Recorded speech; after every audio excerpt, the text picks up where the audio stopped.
Hello friends, नमस्कार। मैं doctor रघुवीर सिंह मौर्य हमारे यूट्यूब चैनल कॉलेज एजुकेशन में आप सभी का स्वागत करता हूं।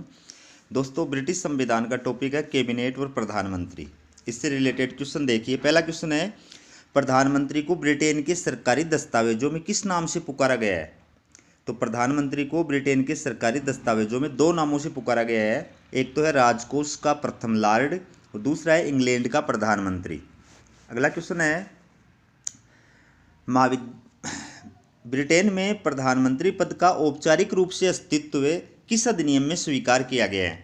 तो ब्रिटेन में प्रधानमंत्री पद का औपचारिक रूप से अस्तित्व राजमुकुट के मंत्रियों से संबंधित अधिनियम 1937 में स्वीकार किया गया है। अगला क्वेश्चन है, ब्रिटिश प्रधानमंत्री के बारे में लॉर्ड मार्ले का प्रसिद्ध कथन बताइए। उत्तर है, ब्रिटिश प्रधानमंत्री की मंत्रिमंडल में स्थिति को स्पष्ट करते हुए लॉर्ड मार्ले ने उसे समान पद वाले सहयोगियों में प्रमुख कहा है। अगला क्वेश्चन देखिए, ब्रिटिश प्रधानमंत्री के बारे में सर विलियम हारकोर्ट का प्रसिद्ध कथन बताइए। तो ब्रिटिश प्रधानमंत्री की मंत्रिमंडल में स्थिति को स्पष्ट करते हुए सर विलियम हारकोर्ट ने उसे नक्षत्रों के बीच चंद्रमा कहा है। दोस्तों, ये लिखने में मिसप्रिंट हो गया, लॉर्ड मार्ले की जगह सर विलियम हारकोर्ट आएगा। ठीक है, नक्षत्रों के बीच चंद्रमा। अगला क्वेश्चन देखिए, ब्रिटिश प्रधानमंत्री की नियुक्ति किस प्रकार होती है? तो सैद्धांतिक रूप से प्रधानमंत्री की नियुक्ति सम्राट द्वारा की जाती है, लेकिन व्यवहार में लोक सदन के आम चुनाव के पश्चात लोक सदन में बहुमत प्राप्त दल के नेता को ही सम्राट द्वारा प्रधानमंत्री पद पर नियुक्त किया जाता है। विशेष परिस्थितियों में, जैसे जब लोक सदन में किसी भी दल को स्पष्ट बहुमत प्राप्त नहीं हो, तब जो है सम्राट प्रधानमंत्री की नियुक्ति में अपने विवेक का प्रयोग कर सकता है। अगला क्वेश्चन देखिए, ब्रिटिश प्रधानमंत्री की कोई 4 शक्तियां और कार्य बताइए। तो मंत्रिमंडल का निर्माण और अंत करना, मंत्रिमंडल का कार्य संचालन करना, महत्वपूर्ण पदाधिकारियों की नियुक्ति और पदच्युति करना और विदेश नीति का संचालन करना। अगला क्वेश्चन है, क्या ब्रिटिश प्रधानमंत्री अधिनायक है? कथन को स्पष्ट कीजिए। तो ब्रिटिश प्रधानमंत्री की व्यापक शक्तियां और ब्रिटिश शासन व्यवस्था में उसके महत्वपूर्ण स्थान को देखते हुए कुछ विद्वानों का मानना है कि ब्रिटिश प्रधानमंत्री अधिनायक है, लेकिन वास्तविकता में प्रधानमंत्री अधिनायक नहीं है। उसकी शक्तियों पर निम्न प्रतिबंध है: विरोधी दल का अस्तित्व, जनमत की शक्ति, दबाव समूह है, ब्रिटेन की राजनीतिक संस्कृति। अगला क्वेश्चन है, ब्रिटिश प्रधानमंत्री की वास्तविक स्थिति को निर्धारित करने वाले तत्व बताइए। तो प्रधानमंत्री का व्यक्तित्व और कृतित्व, दलीय दृष्टि से सरकार का स्वरूप, लोक सदन में प्रधानमंत्री के दल की स्थिति और दल में उसकी स्थिति और तात्कालीन परिस्थितियां। अगला क्वेश्चन है, किस घटना को लास्की ने राजमहल की क्रांति कहा है? तो 1931 में जब लोक सदन के आम चुनाव में किसी भी पार्टी को पूर्ण बहुमत प्राप्त नहीं हुआ, तब सम्राट द्वारा प्रधानमंत्री के निर्वाचन में सविवेक का प्रयोग करते हुए लोक सदन में अल्पमत दल के नेता मैकडोनाल्ड को प्रधानमंत्री पद पर नियुक्त किया और उसे सदन में बहुमत दिलाने के लिए सम्राट ने प्रयास किए। इस घटना को लास्की ने राजमहल की क्रांति कहा था। अगला क्वेश्चन है, ब्रिटिश मंत्रिमंडल की कोई 4 कार्य और शक्तियां बताइए। तो राष्ट्रीय नीति निर्धारित करना, विधायी क्षेत्र में पार्लियामेंट का नेतृत्व करना, महत्वपूर्ण पदाधिकारियों की नियुक्ति करना, विदेश नीति का संचालन और नियंत्रण करना। मतलब चाहे मंत्रिमंडल की शक्तियां पूछ ले, चाहे प्रधानमंत्री की शक्तियां पूछ ले, आप सेम लिख देना, कोई अंतर नहीं है। ठीक है ना। अगला क्वेश्चन है, मंत्रिमंडल तथा मंत्रिपरिषद में कोई 2 अंतर बताइए। पहला है, मंत्रिपरिषद का आकार बड़ा होता है जबकि मंत्रिमंडल का आकार छोटा होता है। दूसरा, मंत्रिमंडल का प्रत्येक सदस्य मंत्रिपरिषद का सदस्य होता है, लेकिन मंत्रिपरिषद के सभी सदस्य मंत्रिमंडल के सदस्य नहीं होते हैं। अगला क्वेश्चन देखिए, मंत्रिमंडल के सामूहिक उत्तरदायित्व सिद्धांत से क्या तात्पर्य है?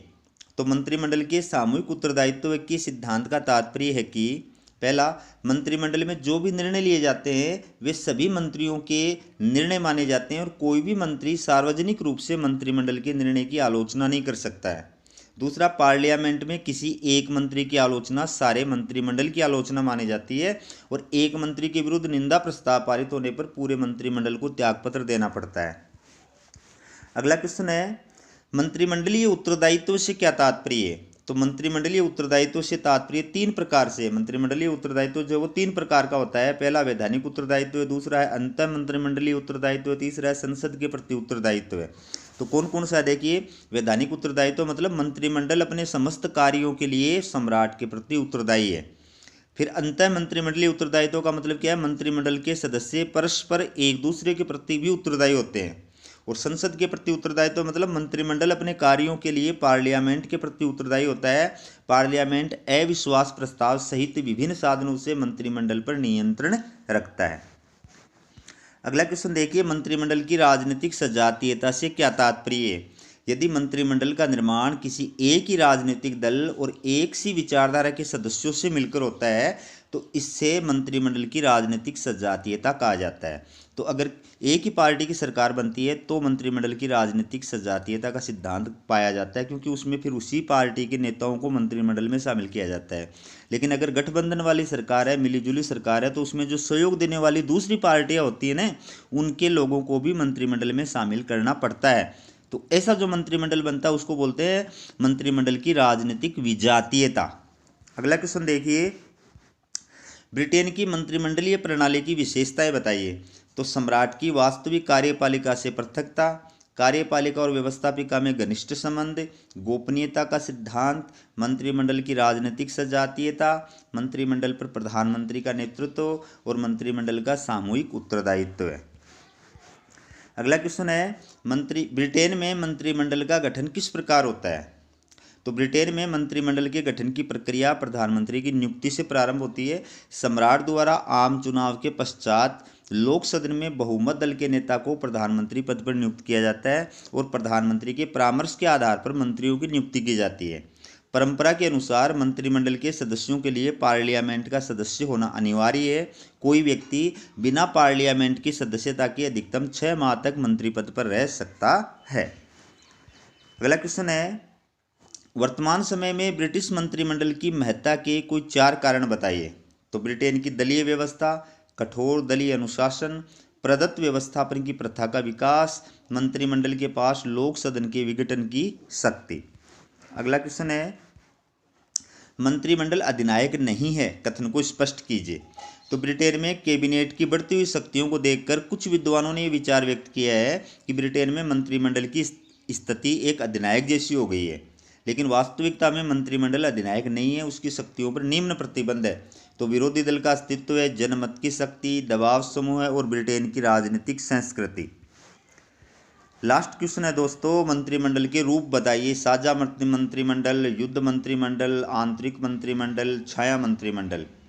तो साझा मंत्रिमंडल जब कई सारे जो है पार्टियों के को मिलाकर के, पार्टियों के सदस्यों को मिलाकर के मंत्रिमंडल बनाया जाता है, वो साझा मंत्रिमंडल होता है। युद्ध मंत्रिमंडल युद्धकालीन परिस्थितियों के अंदर जो मंत्रिमंडल बनाया जाता है, विशेष परिस्थितियों में युद्ध की परिस्थितियों का सामना करने के लिए, वो हो गया युद्ध मंत्रिमंडल। आंतरिक मंत्रिमंडल का मतलब होता है ऐसा मंत्रिमंडल जो मंत्रिमंडल के अंदर भी कुछ विशेष प्रभावशाली लोग होते हैं वो निर्णय लेते हैं।